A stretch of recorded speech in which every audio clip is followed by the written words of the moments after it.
अभिनंदन अपार। बहुत बहुत स्वागत है दोस्तों आपका मेरे इस फेसबुक कम यूट्यूब चैनल आजादी की कहानी के 47वें एपिसोड में। अभी तक पिछले तमाम एपिसोडों में मैंने आपको भारत या फिर यूं कहें कि बिहार या उत्तरी बिहार में उग्रवादी आतंकवादी आंदोलन के इतिहास पर अपनी शोधपरक जानकारी प्रस्तुत की है। जो कुछ भी मैंने आपके सामने रखा, सच यही है कि एक शोधार्थी के रूप में मैंने इस विषय को ग्रहित किया और निरंतर 7 वर्षों तक शोध करने के उपरांत मैंने जो शोध प्रबंध तैयार किया, ये तमाम जानकारियां उस शोध प्रबंध पर आधारित है।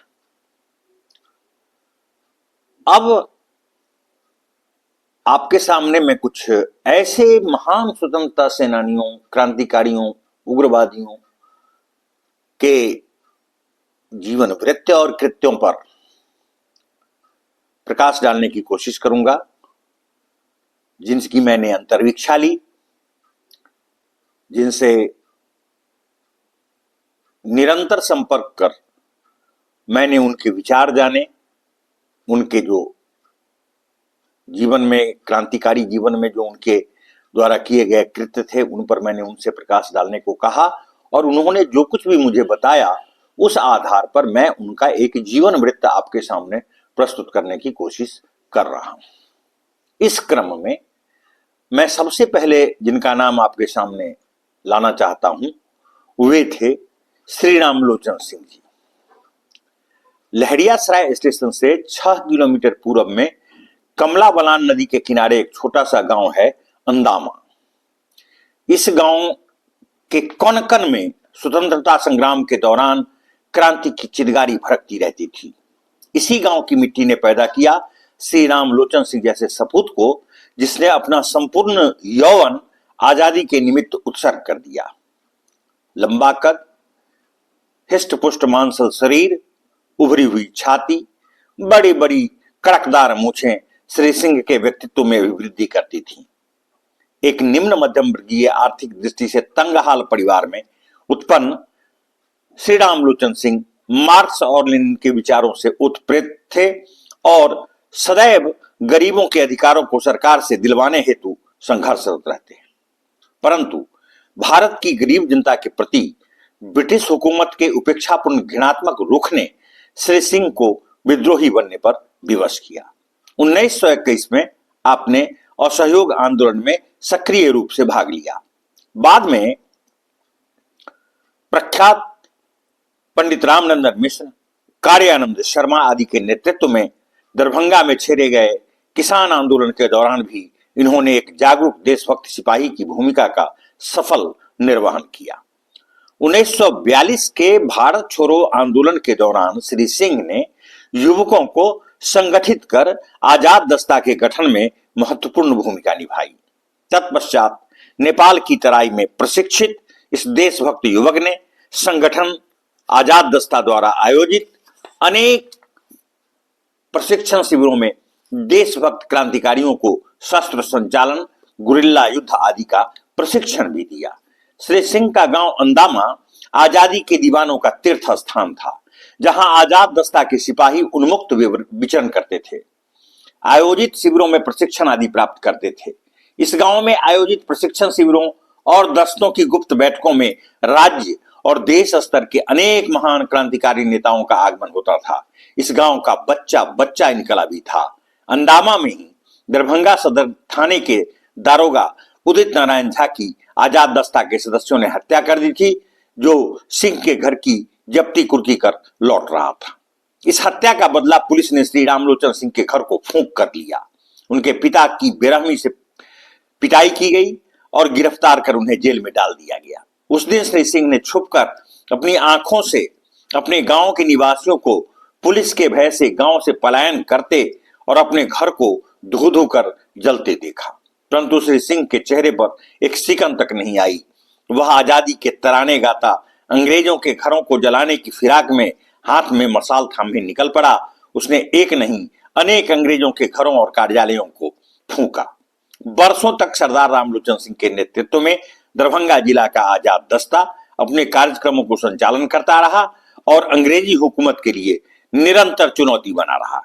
अंततः मुजफ्फरपुर जिला के सकरा थाना अंतर्गत मझौलिया गांव में श्री बलदेव चौधरी जोरपुरा निवासी और अपने अनुज कपिलेश्वर सिंह के साथ पुलिस द्वारा गिरफ्तार कर लिए गए। मुजफ्फरपुर केंद्रीय कारा से दरभंगा कारा में स्थानांतरित हुए। दरभंगा में ही इन पर अनेक मुकदमों की सुनवाई की गई तथा दोषी करार देकर कई वर्षों की सजाएं सुनाई गईं, परंतु आजादी के बाद ये भी अपने अन्य क्रांतिकारी साथियों के साथ कारामुक्त कर दिए गए। अब इस क्रम में जो दूसरा नाम मैं आपके सामने ले रहा हूं और जिनके बारे में मैं आपको जानकारी दे रहा हूं वे थे श्री बलदेव चौधरी। समस्तीपुर के दक्षिणी हिस्से में गंगा के समीप अवस्थित छोटे से शहर शाहपुर पटोरी क्षेत्र का राजनीतिक दृष्टि से स्वतंत्रता संग्राम के दौरान योगदान के स्तर पर महत्वपूर्ण स्थान है। इस क्षेत्र ने अनेक ऐसे देशभक्तों को पैदा किया जिन्होंने मातृभूमि की बलिवेदी पर अपना सर्वस्व न्यौछावर कर दिया है। चाहे महात्मा गांधी का अहिंसा आंदोलन हो अथवा भगत सिंह, चंद्रशेखर आजाद सदृश महान उग्रवादी आतंकवादी स्वरूप वाली क्रांति के नेतृत्वकर्ताओं द्वारा संचालित कार्यक्रमों के संपादन का प्रश्न हो, दोनों ही स्थिति में शाहपुर पटोरी का योगदान महत्वपूर्ण ही नहीं चिरस्मरणीय भी है। शाहपुर पटोरी के ही तिवारी परमानंद के घर पर चंद्रशेखर आजाद का कई बार आगमन हो चुका था।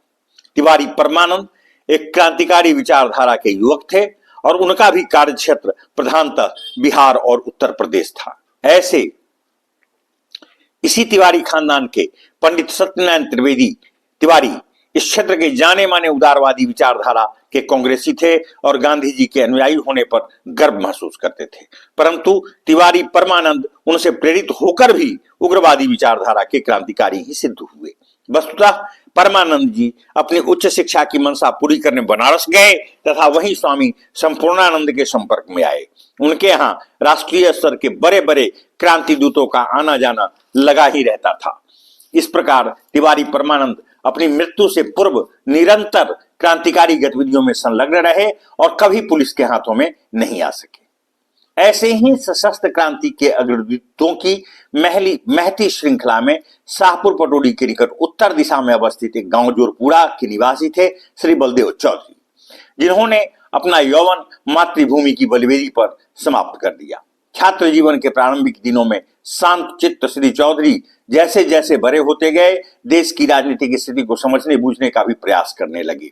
1942 के जन आंदोलन के समय श्री बलदेव चौधरी समस्तीपुर के स्कूल के नवंबर के छात्र थे।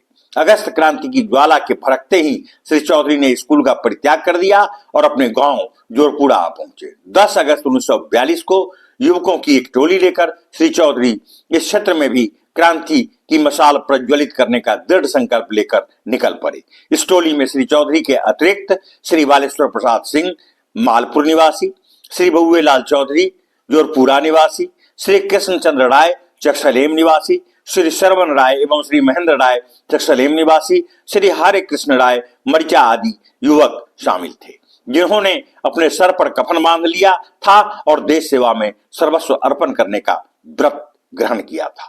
यह टोली पहले पटोरी पहुंची, जहां रेल की पटरियों को तोड़ डाला गया और फोन का तार काट डाले गए।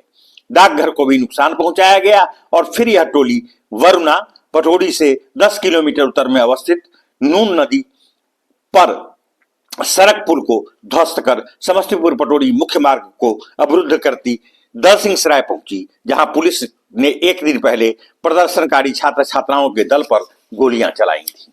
ये देशभक्त परवाने पुलिस से इसका बदला लेने वाले थे, परंतु वहां भारी संख्या में मौजूद पुलिस बल के कारण यह टोली विद्यापति नगर स्टेशन को तहस नहस करता वापस पटोरिया पहुंचा।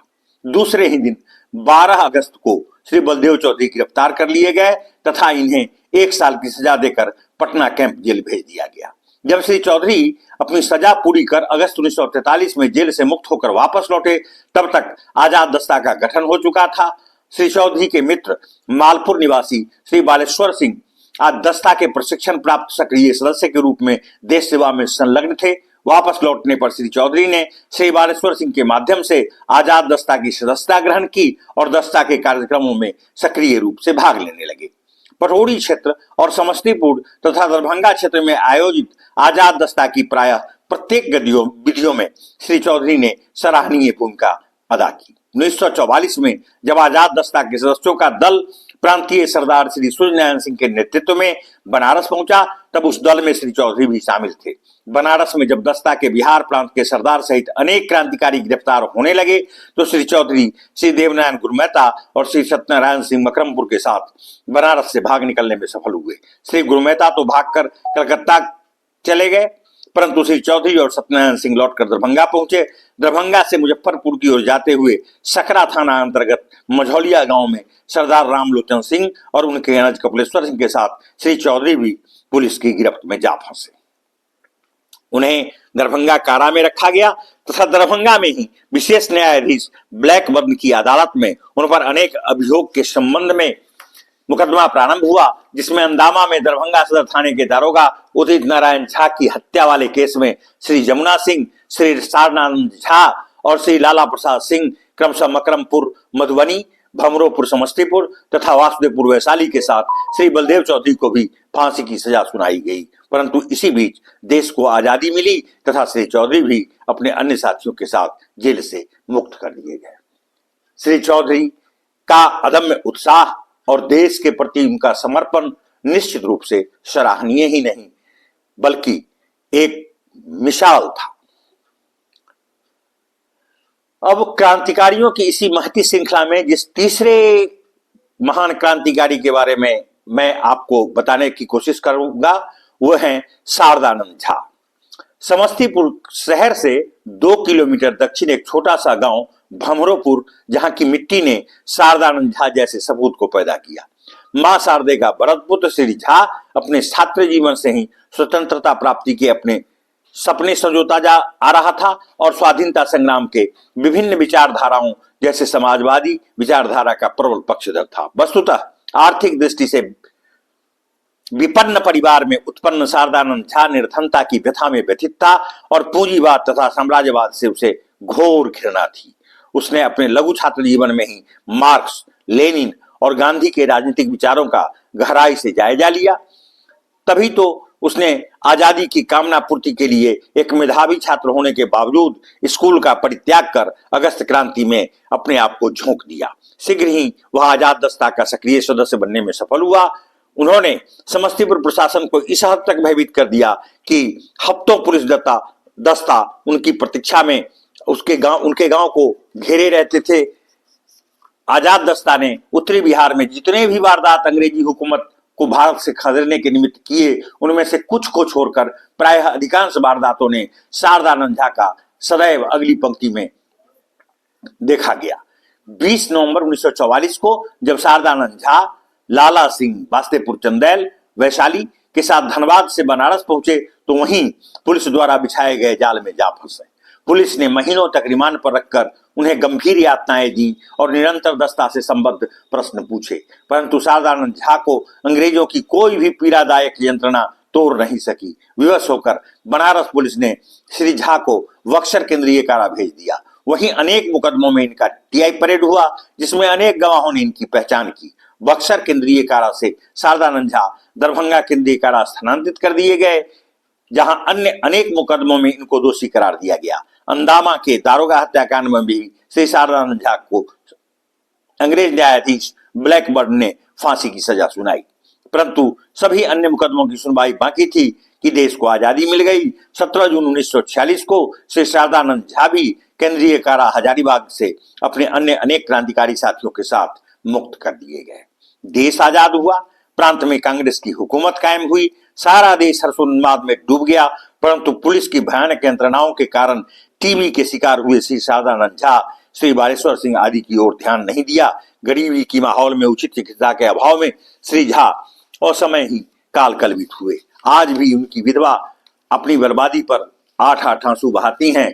कौन देखता है उन अभागन को जिसका सर्वस्व मिट गया, परंतु शारदानंद झा भमरोपुर और समस्तीपुर की मिट्टी में आज भी अमर हैं और आगे भी निश्चित रूप से अमर रहेंगे। इतिहास में उनका नाम स्वर्णाक्षरों में अंकित रहेगा। अब इस क्रम में जिस अगले क्रांतिकारी का मैं आपके सामने विवरण प्रस्तुत करने जा रहा हूं, वे थे देवनारायण गुरमेता। छोटा कद, गठीला शरीर, कसमसाती मांसपेशियां, बड़ी बड़ी आंखें, तेज और संस्कार से उद्दीप्त ललाट, होठों पर सतत मुस्कान, अल्हड़ नौजवान, बस यही थी आजादी के दीवाने देवनारायण गुरमेता की पहचान। मधुबनी जिला में फुलपरास थाना के अंतर्गत गुड़ियारी गांव का निवासी देवनारायण गुरमेता अकेला नहीं बल्कि उनका संपूर्ण परिवार अंग्रेजों की दृष्टि में उनका शत्रु बन चुका था। गुरमेता के पिता अगस्त क्रांति 1942 में गिरफ्तार कर मधुबनी जेल में बंद कर दिए गए। जेल के भीतर भी उन्होंने खुद को स्वतंत्र समझा और अपनी हरकतों के कारण जेल के भीतर भी पुलिस की पिटाई खाते खाते चंद दिनों के भीतर ही शहीद हो गए। भला ऐसे तेजस्वी देशभक्त और बलिदानी पिता का पुत्र देवनारायण क्यों नहीं अंग्रेजों के खून का प्यासा बन जाता। देवनारायण प्रवृत्तितः उदार और विशाल हृदय के स्वामी थे, परंतु सिर्फ अपने साथियों के लिए, अंग्रेजों और उनके समर्थकों के लिए वह बेहद कठोर और क्रूर थे। अपने पिता की शहादत के बाद उन्होंने अकेले कई ऐसे महत्वपूर्ण कार्य अपने क्षेत्र में किए कि पुलिस को नाको दम कर दिया। किसी तरह एक दिन वह पुलिस की गिरफ्त में आ फंसे और दरभंगा जेल में डाल दिए गए। परंतु गुरमेता एक ऐसा शेर था जो पिंजरे में कैद नहीं रह सकता था। हर क्षण दरभंगा जेल के भीतर उनका मन पिंजरे को तोड़कर निकल भागने और ब्रिटिश साम्राज्यवाद के विरुद्ध भड़की क्रांति की को हवा देने को आकुल व्याकुल हो रहा था। एक दिन मौका मिलते ही वह अपने एक साथी वशिष्ठ नारायण सिंह समस्तीपुर संप्रति विधानसभा सदस्य के साथ दरभंगा जेल से भाग निकलने में कामयाब हुए। तत्पश्चात उन्होंने अपना संपूर्ण समय आजाद दस्ता की गतिविधियों के संचालन में लगा दिया। दरभंगा जिला में उन्होंने न केवल आजाद दस्ता के संगठन में महत्वपूर्ण भूमिका निभाई और ग्रामीण क्षेत्रों से अनेक जाबाज क्रांतिकारी साथी दस्ता को दिए, बल्कि आजादी के सिपाहियों के लिए चलाए जाने वाले प्रशिक्षण शिविरों का वे मुख्य प्रशिक्षक भी बन बैठे। जिला में अंग्रेजी हुकूमत पर आजाद दस्ता द्वारा की गई हर उस चोट में, चाहे घटना क्षेत्र दक्षिण में गंगा के किनारे का दियारा हो या उत्तर में नेपाल की तराई, देवनारायण गुरमेता की भूमिका अहम थी। उनकी संख्या और मौकाए वारदात पर उनका नेतृत्व दस्ता की सफलता गतिविधियों के मूल में थी। थकान या उदासी के चिन्ह कभी भी उनके चेहरे पर नजर नहीं आते। सतत जागरूक वह अपने साथियों के बीच चीते की तरह चलते। अपने साथियों से उन्हें बेहद प्यार था और उनके व्यवहार से प्रत्येक क्रांतिकारी उन्हें बिल्कुल अपना मानते थे। जब बिहार में आजाद दस्ता की व्यापक कार्यवाहियों के फलस्वरूप केंद्र द्वारा व्यापक स्तर पर गिरफ्तारियां प्रारंभ हुई और सभी साथी बिहार छोड़ बनारस गए, तो गुरमेता भी बनारस पहुंचे। 1944 में वहां भी उन्होंने अपनी अंग्रेज विरोधी गतिविधियों को जारी रखा। सरकार विरोधी पर्चे बांटना, गुप्त क्रांतिकारी संगठनों के बीच संपर्क सूत्र बनाए रखना उस शेर दिल दीवाने का वहां प्रधान दायित्व बन गया। हर रोज वहां वह पुलिस के से आंख मिचौनी खेलते रहते। बनारस में उनके द्वारा की गई गतिविधियों में उनका साथी बालेश्वर सिंह मालपुर भी सम्मिलित थे, जिसे छोटी उम्र का होने के कारण वह भतीजा कहा करता था। जब बालेश्वर सिंह, सूर्यनारायण सिंह आदि अनेक दस्ता के सदस्य बनारस में एक एक कर गिरफ्तार होते चले गए, तब भी वह पुलिस के हाथ नहीं आए और अपने कई साथियों के साथ कलकत्ता भाग गए। किंतु दुर्भाग्यवश अपने ही कुछ साथी जो पुलिस के शिकंजे में थे, पुलिस का टॉर्चर न सह सके और उन गद्दारों ने गुरमेता का अता पता पुलिस को बता दिया। फलतः देवनारायण गुरमेता नवंबर 1944 में कलकत्ता में गिरफ्तार कर लिए गए।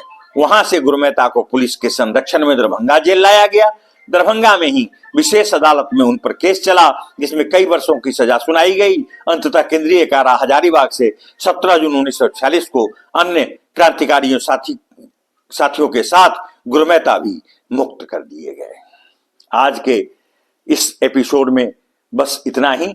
अगले एपिसोड में हम आपके साथ अन्य क्रांतिकारियों की बारे में उनके जीवन वृत्त के बारे में और उनकी गतिविधियों के बारे में जानकारी के साथ फिर उपस्थित होंगे। तब तक के लिए आप मुझे इजाजत दें।